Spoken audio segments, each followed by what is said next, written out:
Welcome to Marianne's Morning Talk. I'm Marianne Nick, VP of Networking and Collaboration at Westcon, and today we have a very special guest with us. John Campbell from Extreme Networks is here to talk distribution with us. Welcome, John. Thank you very much, too, Marianne. It's a pleasure to be here, and thank you for the invitation. So you have been in charge of distribution for over 4 years at Extreme. That's have true. you ever had to deal with a challenge like the pandemic has presented in your previous experiences? No, nothing remotely similar. I suppose you would compare the pandemic to managing end of financial year every single day. Yeah. It's full on. Everything's changed, the way we work, the way people demand services from us, but it's manageable. We've moved on, we are here. What's strange is that none of us has been traveling for 18 months, but we're all twice as busy as we used to be. That's odd, and certainly it's not been replicated in my career. But I do think that we have to differentiate between the pandemic on the one hand and the more recent activity that's taking up a lot of our time and our thought processes, and that's what people are calling Chipageddon. I think those two things are different. I think that what we saw with the pandemic was a lockdown period where nobody really knew what was happening with the business. Everybody had to adapt very quickly. There were unpredictable buying patterns. And then around about a year ago, things changed. The first lockdown phase ended for most people. Business became a lot more predictable, but then supply constraint kicked in very quickly. And that, again, has been the second part of the pandemic, if you like, the second phase that I think has really disrupted everything that we're doing. Two different things, I think, that have happened during the course of that time, equally impacting the way we work, how we work, the time that it takes to do our jobs. Solutions that we've come up with, I guess teamwork has really been crucial. We've had to manage our marketing tactics differently. There's a whole bunch of things that have changed. But back to your question very specifically, no, nothing like the pandemic ever before. Yeah, John, you mentioned now lots of things, yes. And one thing, the Chipageddon, what is really impacting all our customers in the moment and us as a distributor as well. What I really like at Extreme is how open you communicate about it.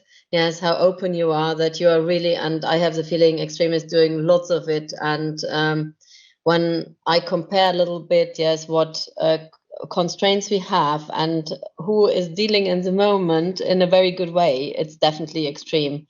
So thank you very much for all the openness, what you are giving to Westcon. That is very good, because the more precisely we can give it to our resellers and they can give it to the end customers. And we hope very much appreciated, Mariana. To hear you specifically call out how we're working with and talking to our distribution partners is great, because it's something we've worked really hard at. Communication is clearly the key to making people feel comfortable in a situation that none of us is really in control of. Absolutely. And you know that Westcon tries to help as well with taking so much stock as possible, and the working together, especially with you, is very good. Yeah, that partnership that you call out, Marianne, I'm sorry just to interrupt you for a second, but it's been crucial. And Westcon absolutely encapsulates what we need from our distribution partners in terms of its response to managing inventory.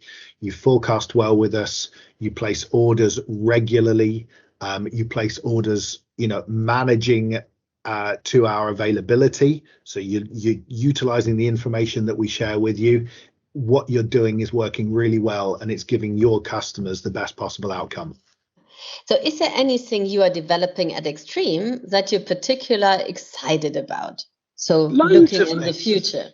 Yeah, lots and lots of things. We're working our way to being a $2 billion company, from a company that not long ago was much, much smaller. Some of that growth is through acquisition. A chunk of it is organic, obviously, and that's where we're really focused together, is helping Extreme develop the next level of partners, moving what we call authorized partners up through the medal levels. There's lots of things that we're doing that are helping to go on that journey. You'll have heard this week we've announced our intention to acquire EMEA, a Westcon partner. What that will do is give us an SD-WAN solution. So having that visibility and control, assuming that the acquisition goes through, that will be a real bonus for us. That's something that we're all excited about since that announcement was made. We are on a mission to go on a journey towards something we call the infinite enterprise. So that's the distributed enterprise. It's the consumer-centric enterprise. And it's enterprises that scale, not just the network, but their teams, their people, how everybody's addressing their IT needs. And to do that, you've got to have a stable of solutions. You've got to have cloud management, universal platforms, flexible portfolios. And we do that. We've got universal licensing. We've got Extreme Cloud IQ. We've got Pilot and Copilot. And all of these things are evolving right now to help address that infinite enterprise. It's a really exciting time for Extreme. But I do just want to call out some Disty specific stuff, because everything I've just mentioned is the company. But in terms of distribution, we've got some great developments. We're addressing new geographies. So it's really exciting at a corporate level, and it's exciting at a distribution team level. Yeah, I was as well very amazed when we got this week that information regarding Ipanema. As you know, Westcon is the only distribution partner for Ipanema and for Vista in Europe. The interesting thing is, 6 months ago, I said that we need to create more solutions with Extreme and Ipanema together. So I'm very happy that Extreme bought now Ipanema, and I think that's a very, very good move, especially in that SD-WAN area. The other thing, what you mentioned, you want to become a 2 billion company. I remember, I think it was 4 or 5 years ago, when Ed Meyercord was on stage and said they want to become a 1 billion company. And now we are already talking about a 2 billion company, and everything what Ed has planned, Ed has come to where he wanted to be. You're right. At the time Ed started talking about that, we were, a $300-400 million company with grand ambitions to be $1 billion company. I think we've got a great set of solutions, and we've got a great ethos. So stick with us, because it's going to be good for everybody.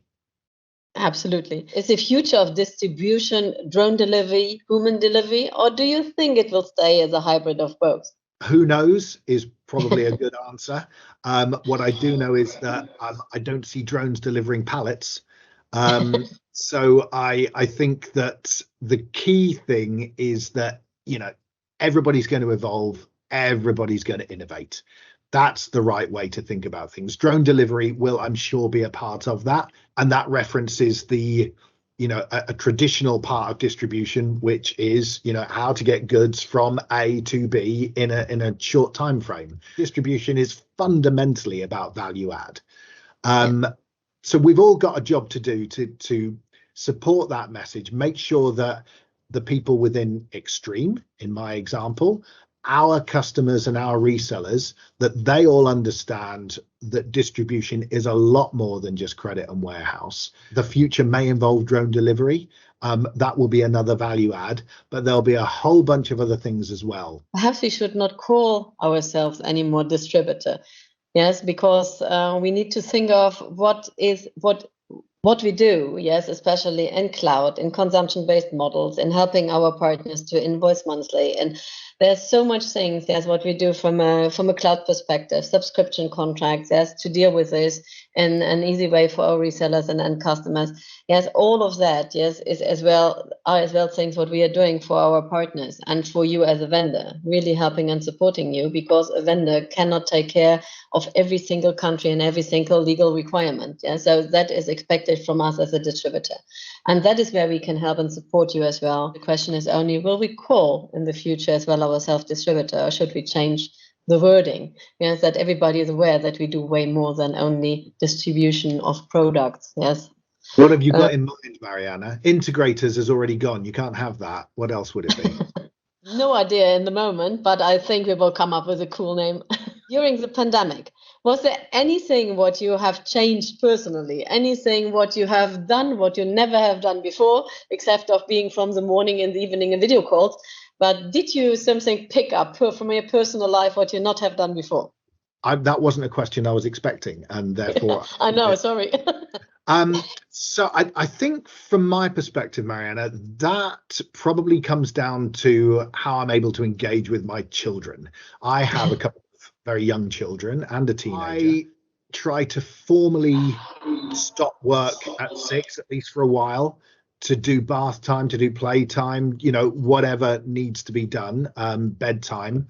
And if I need to go back to something after that, then I go back to it. But that's probably the thing that I've been able to change more than anything, is that even though I'm probably working longer and harder than I used to, even without the travel, I have got the time to do that. And I guess the other thing is that I try to make sure that I'm doing some exercise as well. So, John, you have had a lengthy career. Is there anything about the old days of distribution that you miss? God, isn't it scary to think about having had a lengthy career? Yeah, of course there is. I mean, the old days, they were so different, in distribution. That's my background, working for distributors. And they were very, very different. Culturally, they were very, very different times. And there are things about that I miss. There are things about then that could not possibly happen now. The really fun stuff, absolutely, I miss it. I think there probably was a bit more fun then, but then I was younger as well. And there was some less acceptable stuff that used to happen, and I don't really miss that. I think the key is change is good. We've got automation, we've got digitization, we've got everything as a service, we've got different consumption models. So we're embracing all of that. We're embracing the change. I think that's the key, isn't it? Appreciate what you had, but embrace change. Absolutely. And that's the most important thing. Thank you, John, that you were coming to my morning talk. Was really appreciated. My pleasure. And I hope that we can do way more morning talks in the future together. I hope so too. Thank you very much for the invitation.